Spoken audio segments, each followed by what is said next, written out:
نحمده ونصلي على رسوله الكريم أما بعد أعوذ بالله من الشيطان الرجيم بسم الله الرحمن الرحیم. A very warm welcome to you all. آج ہماری سیرت النبی صلی اللہ علیہ وسلم کی لیکچر نمبر 20 ہے. الحمدللہ آج ہم ہماری بات کو وہیں سے آگے بڑھائیں گے جہاں سے ہم لاسٹ کلاس میں اس کو چھوڑا تھا، یعنی کہ ہم نے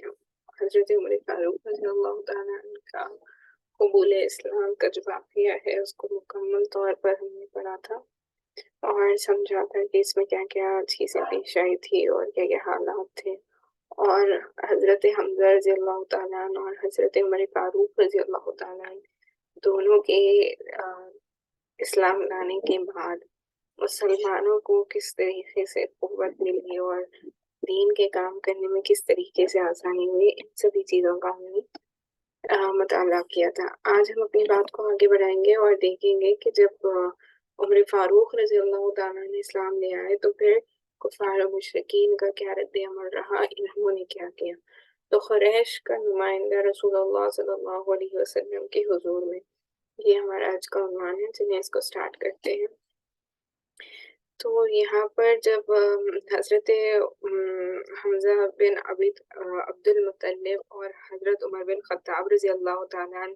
جب ان کے مسلمان ہو جانے کے بعد ظلم و طغیان، جو وہ ظلم و ستم مسلمانوں پر ڈھاتے تھے، وہ بادل چھٹنا شروع ہو گئے اور مسلمانوں کو جور و ستم کا تختہ مشق بنانے کے لیے مشرکین پر جو بدمستی چھائی تھی اس کی جگہ سوجھ بوجھ نے لے لی تھی، یعنی کہ وہ زور زبردستی کرتے تھے، جو تکلیفیں مسلمانوں کو دیتے تھے وہ اب وہ نہیں دے سکتے تھے، کیونکہ عمر فاروق رضی اللہ تعالیٰ عنہ اور حمزہ رضی اللہ تعالیٰ عنہ دونوں ہی مسلمانوں کے فرنٹیئر، یعنی کہ ایک دم اگر آپ سمجھیں جیسے جنگ میں جو سب سے آگے کھڑے ہوتے ہیں نا جو سپاہی، وہ سب سے بہادر سپاہی ہوتے ہیں. اسی طریقے سے مسلمانوں کا جو پرچم ہے اس کو لہراتے ہوئے عمر فاروق رضی اللہ تعالیٰ عنہ اور حضرت حمزہ رضی اللہ تعالیٰ عنہ دونوں ہمیشہ آگے آگے رہتے تھے، جس کی وجہ سے کسی کی ہمت نہیں ہوتی مسلمانوں کے آگے آ کر ان کو کچھ کہنے کی نا. تو یہ کفار و مشرکین نے اب یہ سوچنا شروع کر دیا کہ ہم زور لگا کر، یعنی کہ جس طریقے سے وہ اپنا پاور لگا کر مسلمانوں کو تکلیفیں دیا کرتے تھے، اب ہم اس طریقے سے تو انہیں تکلیف نہیں پہنچا سکتے. تو اب کیا کریں، تو انہیں سوچ بوجھ کرنی، یعنی کہ کچھ اور ترکیب، کسی نہ کسی طریقے سے تو ہمیں ان کو روکنا ہوگا نا. تو اب یہاں پر سوچنے لگے وہ. تو چنانچہ مشرکین نے یہ کوشش کی کہ اس دعوت نبی صلی اللہ علیہ وسلم کا جو منشا اور مقصود ہو سکتا ہے اسے فراوان مقدار میں فراہم کر کے پیشکش کی جائے، اور آپ صلی اللہ علیہ وسلم کی دعوت و تبلیغ کے سے باز رکھنے کے لیے سودے بازی کی جائے. تو یہ کفار و مشرکین کا کیا رد عمل تھا کہ ہمیشہ ہر چیز کو دنیاوی چیزوں کے ساتھ ان کے معاملات ہوتے تھے نا، یعنی کہ وہ یہ سمجھتے تھے کہ دنیا جس کی حاصل ہو جاتی ہے اس کو سب کچھ مل جاتا ہے نا. تو ان کا یہی سوچنا تھا، اور اسی لحاظ سے انہوں نے اللہ کے نبی صلی اللہ علیہ وسلم کو روکنے کے لیے بھی یہی ترکیب اپنانے کا فیصلہ کیا. یعنی کہ انہوں نے یہ سوچا کہ شاید اللہ کے نبی صلی اللہ علیہ وسلم اقتدار چاہتے ہیں، یا پھر اللہ کے نبی صلی اللہ علیہ وسلم کو مال چاہیے معذلہ، تو ہم انہیں یہ سبھی چیزیں دے دیں گے تاکہ جو کام ہے اس کو روک دے، اور دین اسلام پھیلانے کا جو کام کر رہے ہیں اس کو وہ روک دے. تو ان کی یہ غلط فہمی تھی کہ اللہ صلی اللہ علیہ وسلم اپنا کام روک دیں گے ان دنیاوی چیزوں کو لے کر، لیکن یہ ان کا گمان تھا نا. تو انہوں نے یہ سوچا کہ ہم اللہ کے نبی صلی اللہ علیہ وسلم کے ساتھ کچھ سودے بازی کر لیتے ہیں. لیکن ان غریبوں کو پتہ نہ تھا کہ وہ پوری کائنات جس پر سورج طلوع ہوتا ہے آپ صلی اللہ علیہ وسلم کی دعوت کے مقابلے پر خاک کی حیثیت بھی نہیں رکھتی ہے. تو اللہ کے نبی صلی اللہ علیہ وسلم کا جو مقام ہے، اور اللہ کے نبی صلی اللہ علیہ وسلم جو جس بات کو لے کر دنیا میں آئے ہیں، یعنی کہ اللہ کے نبی صلی اللہ علیہ وسلم کو جو نبوت کا تحفہ دیا گیا ہے اللہ کی طرف سے، اور جو وحدانیت کا آپ نے سبھی کو درس دیا ہے، تو اس کی مقدار یعنی کہ اس کی ویلیو آپ کہیں، یہ گویا دنیا کی ہر چیز سے بہت بہت زیادہ ہے۔ تو اللہ کے نبی صلی اللہ علیہ وسلم کے سامنے یہ ساری چیزوں کی کوئی اہمیت ہی نہیں تھی نا، دنیاوی کوئی چیزوں کی کوئی اہمیت نہیں تھی۔ یہ جو کلام الہی ہے جو اللہ کے نبی صلی اللہ علیہ وسلم کے قلب اطہر پر اترتا تھا، یہ کلام جو اللہ کی طرف سے براہ راست ہمارے نبی پر اترتا تھا، اس کی جو اہمیت اللہ کے نبی صلی اللہ علیہ وسلم کو تھی، اور جو کام اللہ کے نبی صلی اللہ علیہ وسلم کو دیا گیا تھا،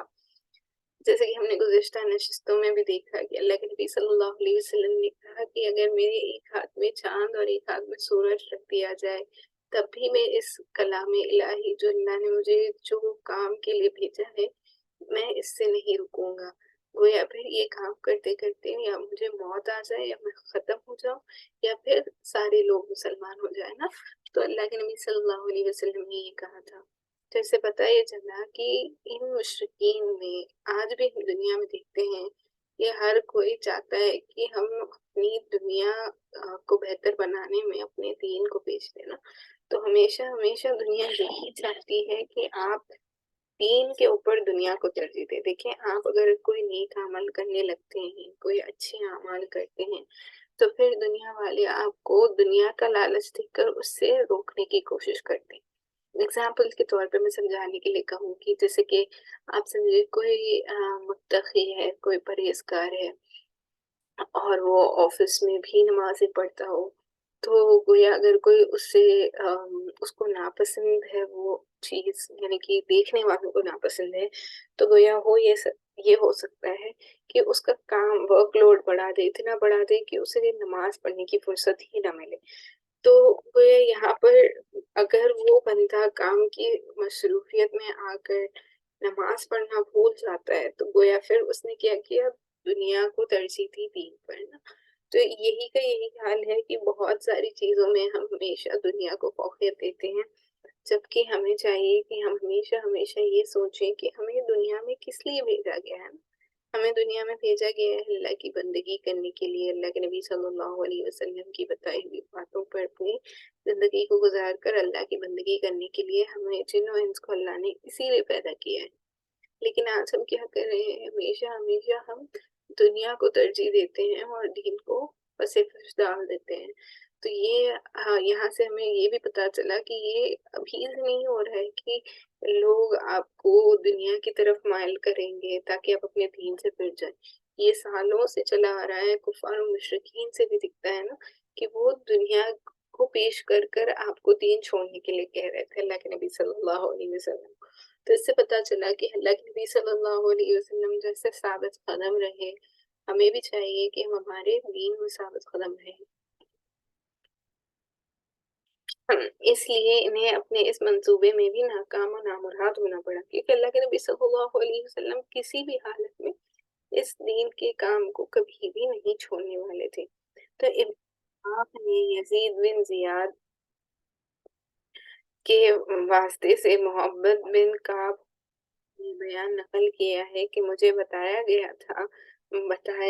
کہ عتبہ بن ربیعہ نے جو سردار قوم تھا، عتبہ جیسے کہ میں آپ کو ہمیشہ بتاتی ہوں، یہ عتبہ بن ربیعہ، یہ عتبہ، شیبہ، ربیعہ، یہ سارے ابو جہل، ابو لہب، یہ سارے بڑے بڑے کفار و مشرکین تھے، اور یہ سارے قبیلوں کے بڑے بڑے سردار بھی تھے۔ تو یہ جو عتبہ بن ربیعہ تھا، یہ سردار تھا ایک قوم کا۔ ایک روز قریش کی محفل میں کہا، اور اس وقت رسول اللہ صلی اللہ علیہ وسلم جو ہے، اس نے کچھ کہا۔ وہ کیا کہا آگے وضاحت آئے گی۔ اس نے یہ کب کہا؟ جب اللہ کے نبی صلی اللہ علیہ وسلم مسجد حرم میں تشریف لے آئے ہوئے تھے، اور یہ جو بیان کر رہے ہیں نا، یہ جو حدیث آپ کہہ لیں جو یہ بیان کر رہے ہیں اس واقعے کو، ابن اسحاق یہ کہہ رہے ہیں کہ میں ایک جگہ تنہا تشریف فرما، تو اللہ کے نبی صلی اللہ علیہ وسلم اکیلے مسجد حرم میں تشریف تھے کہ قریش کے لوگوں، کیوں نہ میں محمد صلی اللہ علیہ وسلم کے پاس جا کر ان سے گفتگو کروں۔ تو عتبہ یہ کہہ رہا ہے وہاں پہ، جیسے میں نے آپ کو بتایا نا مسجد حرم میں ان کے بیٹھنے کی، سوچنے کی، مشورہ کرنے کی ایک جگہ ہوتی تھی حتیم کے اندر، جسے دار الندوہ بھی کہا جاتا تھا۔ تو یہ جو سارے کفار و مشرکین بیٹھ کر ایک دوسرے سے مشورہ کیا کرتے تھے، اسی میں عتبہ نے کہا کیوں نہ میں جا کر محمد سے صلی اللہ علیہ وسلم کے پاس جاؤں اور ان سے گفتگو کروں اور ان کے سامنے چند امور پیش کروں، ہو سکتا ہے وہ کوئی چیز قبول کر لیں۔ تو جو کچھ وہ قبول کر لیں گے اس کے اسے دے کر ہم انہیں اپنے آپ سے باز رکھیں گے۔ یہ اس وقت کی بات ہے جب حضرت حمزہ رضی اللہ تعالیٰ عنہ مسلمان ہو چکے تھے اور مشرکین نے یہ دیکھ لیا تھا کہ مسلمانوں کی تعداد برابر بڑھتی ہی جا رہی ہے۔ تو یہ اس وقت کا واقعہ ہے جب حضرت حمزہ رضی اللہ تعالیٰ عنہ ایمان لے آئے تھے، اور اللہ کے نبی صلی اللہ علیہ وسلم جب کعبۃ اللہ میں اکیلے تھے تو یہ سوچنے لگا کہ میں جا کر اللہ کے نبی صلی اللہ علیہ وسلم سے بات کروں گا اور چند ایک چیزیں ان سے پیش کروں گا، یعنی کہ دنیاوی چیزوں کے بارے میں بات کر رہے ہیں خطبہ کہ وہ پیش کرے گا، اور اگر اس میں سے وہ کوئی چیز قبول کر لے تو پھر ہم کہیں گے کہ اس کے بدلے میں آپ اس چیز کو چھوڑ دیں نا، دین کا کام جو آپ پھیلا رہے ہیں، جو دینی کام آپ کر رہے ہیں، اس کو آپ بند کر دیں۔ یہ ان کا مطالبہ تھا۔ تو یہ جب کا واقعہ ہے جب حضرت حمزہ رضی اللہ تعالیٰ نے ایمان لے آئے تھے اور مسلمانوں کی جو تعداد تھی وہ ہمیشہ بڑھتی جا رہی تھی نا، انہوں نے دیکھا تھا یہ کفار و مشرکین نے کہ کانسٹنٹلی مسلمانوں کی تعداد دن بدن بڑھتی جا رہی ہے۔ تو مشرکین نے کہا ابو الولید آپ جائیے اور ان سے بات کیجیے۔ اس کے بعد عتبہ اٹھا اور رسول اللہ صلی اللہ علیہ وسلم کے پاس جا کر بیٹھ گیا۔ پھر بولا بھتیجے، تو اس سے پتہ چلا کہ یہ جو عتبہ ہے یہ بھی اللہ کے نبی صلی اللہ علیہ وسلم کا شاید چاچا ہی ہو سکتا ہے، یعنی کہ رشتہ داروں میں سے ہی تھا۔